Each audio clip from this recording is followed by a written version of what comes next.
Tea கடை kitchen சொந்தங்களுக்கு வணக்கம். நல்லா மணக்க மணக்க சாம்பார் செய்கிறதுக்கு ஒரு சூப்பரான சாம்பார் பொடி தான் இன்றைக்கி நம்ம ரெடி பண்ண போகிறோம். இந்த மாதிரி ஒரு சாம்பார் பொடி ரெடி பண்ணி வச்சுக்கிட்டிங்கன்னா, நீங்கள் வீட்டில் டிஃபன் சாம்பார் செஞ்சாலும் சரி, இல்லை சாப்பாட்டுக்கு சாம்பார் செஞ்சாலும் சரி, இதை மட்டும் போட்டு செஞ்சிங்கன்னா நல்லா மணக்க மணக்க வரும் சாம்பார்.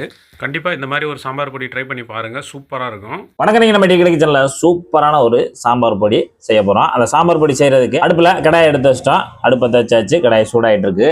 சூடாகிட்டு இருக்க நேரத்தில் நம்ம இங்கே ஒரு 1/4 கிலோ மல்லி எடுத்துருக்கோம். நல்லா சுத்தப்படுத்தப்பட்ட மல்லி எடுத்துருக்கோம்.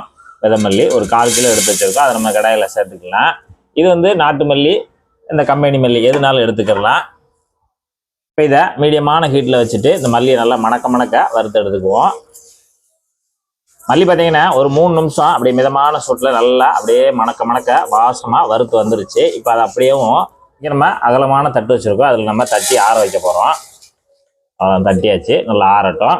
அடுத்து அதே கடாயில் ஒரு 50 கிராமு சமையல் கடலைப்பருப்பு. சமையல் கடலைப்பருப்பையும் மிதமான சூட்டில் நல்லா வறுத்து எடுத்துக்கலாம். பருப்பு ஒரு 3 நிமிஷம் நல்லா சூப்பராக பொரிஞ்சு வந்துருச்சு. நல்லா இந்த அளவுக்கு பொரிஞ்சு வந்தோடனே இதையும் எடுத்து நம்ம இந்த தட்டில் தட்டி ஆற வச்சுக்கலாம். அடுத்து 50 கிராமு துவரம்பருப்பு. 50 கிராம் துவரம்பருப்பையும் நல்லா வறுத்துக்குவோம். துவரம்பருப்பு பார்த்தீங்கன்னா நல்லா வறுபட்டுருச்சு. நல்லா இந்த அளவுக்கு வறுபட்ட உடனே இதையும் எடுத்து அப்படியே ஓரமாக தட்டி விட்டுருங்க. அடுத்து இந்த கடாயில் ஒரு 50 கிராம் அரிசி, நம்ம வீட்டில் இருக்கக்கூடிய அந்த சாப்பாட்டு அரிசி, குண்டு அரிசி எதுனாலும் பரவாயில்ல, ஒரு 50 கிராம் அரிசி எடுத்துகிட்டு அதையும் நல்லா அப்படியே வறுத்து பொரிய விடணும். இப்போ இந்த சாம்பார் பொடி பார்த்தீங்கன்னா நமக்கு ஒரு 2 ஃபேமிலிக்கு தேவையான அளவு தான் நம்ம தயார் பண்ணிகிட்டு இருக்கோம். எதுக்கு அப்படி 2 ஃபேமிலிக்கு அப்படின்னா, நம்ம 600 கிராம் வரும். 600 கிராம் வந்து நம்ம ஒரே மாதத்தில் பயன்படுத்த முடியாது. ஆனால் 2 மாதம் 3 மாதம் கூட நமக்கு ஸ்டாக் இருக்கும். 2 மாதம் 3 மாதம் ஸ்டாக் வைக்கும்போது நமக்கு அந்த சாம்பார் பொடியோட ஸ்மெல் வந்து நமக்கு குறைய ஆரம்பிச்சிடும். அதனால் அரைக்கும் போது நம்ம குறைந்த அளவில் அரைச்சோம்னா மாதம் அரைச்சிக்கிட்டோம்னா நமக்கு வந்து அந்த சுமல் நல்லாயிருக்கும், சாம்பார் நல்ல டேஸ்ட்டாகவும் இருக்கும். ஆனால் நம்ம அரவையில் கொடுத்து அரைக்கும் போது அவங்க ஒரு 1/2 கிலோ 600 கிராம் இருந்தால் தான் நமக்கு அரைச்சி தருவாங்க. அதுக்கு குறைவாக இருந்தால் அவங்க அரைக்க மாட்டாங்க. அதுக்காக நம்ம இந்த அளவுகளில் போட்டு அரைச்சிருக்கோம். அரிசி நல்லா பொரிஞ்சிடணும், நல்லா இந்த அளவுக்கு நல்லா வெள்ளையாக பொரிஞ்சிடணும். இப்போ இதையும் அரிசி பொரிஞ்சிருச்சு. அதை எடுத்து நம்ம மிளகு ஒரு 50 கிராம் எடுத்துருக்கோம். 50 கிராம் மிளகு உள்ளே சேர்த்துடலாம். கடையில் சேர்த்து மீடியமான ஹீட்டில் ஒரு 1 நிமிஷம் நல்லா அப்படியே வறுத்து கொடுங்க.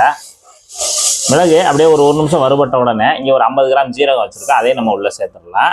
சேர்த்துட்டு அந்த மிளகையும் ஜீரகத்தையும் லேசாக அப்படியே வறுத்து கொடுத்துக்கிட்டே இருங்க.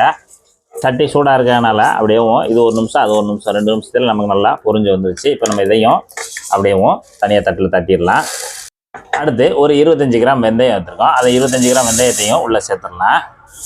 25 கிராம் வெந்தயம் அதை எடுத்துகிட்டு அப்படியேவும் வறுத்து கொடுத்துக்கலாம். அந்த வெந்தயம் அப்படியேவும் வறுத்து கொடுத்துட்டு இருக்கும்போதே நம்ம ஒரு 25 கிராம் தனி கடுகு எடுத்து வச்சுருக்கோம். அதையும் உள்ளே சேர்த்துடலாம். சேர்த்துட்டு ரெண்டையுமே நல்லா பொரிய விட்டு எடுத்துடலாம். கடுகும் வெந்தயமும் நல்லா அந்த அளவுக்கு நல்லா பொரிஞ்சு வந்துடணும். பொரிஞ்சு வந்தோடனே இப்போ இதையும் எடுத்து அதையும் நம்ம வறுத்து வச்சுருக்கக்கூடிய அந்த மசாலா தட்டில் சேர்த்துடலாம். அடுத்து கட்டி பெருங்காயம் வந்து ஒரு 15 கிராம் வந்து நம்ம நொறுக்கி வச்சுருக்கோம். அதையும் நம்ம வறுத்தெடுக்கணும். இது வந்து லோ ஃப்ளேமில் வச்சுக்கோங்க. பெருங்காயம் வறுக்கும்போது மட்டும் லேசாக லோ ஃப்ளேமில் வச்சுக்கோங்க. இப்போ பெருங்காயத்தை லோ ஃப்ளேமில் வச்சு அப்படியே இருக்கிற சூட்லேயே நல்லா ஒரு நிமிஷம் மட்டும் அப்படியே வறுத்து கொடுத்துட்டு அதையும் எடுத்து மசாலாவில் சேர்த்துடலாம். அடுத்து அதே கடாயில் ஒரு 50 கிராம் கருவேப்பிலை, அதாவது உரி வச்சுருக்கோம். 1 கப்பு போல் கருவேப்பிலை உரி வச்சுருக்கோம். அதையும் நம்ம உள்ளே சேர்த்துக்கலாம். சேர்த்துட்டு அதையும் நல்லா மொறுன்னு வறுக்கணும். நீங்கள் ஏற்கனவே நல்லா காஞ்ச கருவேப்பிலை இருந்தால் கூட அதையும் சேர்த்துக்கலாம். வீட்டில் கொஞ்சம் கொஞ்சமாக சேர்த்து வச்சுருந்தா கூட நல்லா காஞ்சி போய் மொறுன்னு இருந்துச்சுன்னா அதே கூட சேர்த்துக்கலாம். நம்ம மசாலா எப்பயுமே எல்லாமே வாங்கிட்டு தனியாக வெயிலில் காய வச்சு தான் வறுப்போம். அதே போல் தான் நம்ம ஏற்கனவே வாங்கிட்டு நல்லா காய வச்சுருக்கோம். அதை தான் நம்ம இப்போ வறுத்துட்ருக்கோம். கருவேப்பிலை நல்லா மொறுன்னு வறுபட்டுருச்சு. இந்த அளவுக்கு நல்லா வறுபட்ட உடனே அதை அப்படியே எடுத்து தனியாக தட்டில் மாற்றி ஆற வச்சுருக்கோம். அடுத்து நம்ம சாம்பார் பொடிக்கு மிளகாவத்தல் வந்து நம்ம ஒரு 150 கிராம் எடுத்துருக்கோம். 150 கிராம் எடுத்து நம்ம அந்த கடாயில் சேர்த்தாச்சு. சேர்த்துட்டு இதையும் மிதமான சூட்டில் அப்படியே கருகாத அளவுக்கு வறுத்து கொடுக்கணும். இப்போ மிளகாவத்தல் மிதமான சூட்டில் தான் வச்சு வறுக்கணும். ஒரு 3 நிமிஷம் மட்டும் லேசாக வறுத்துட்டு இப்போ நம்ம அதையும் நம்ம தட்டில் தட்டி ஆற வச்சுக்கலாம்.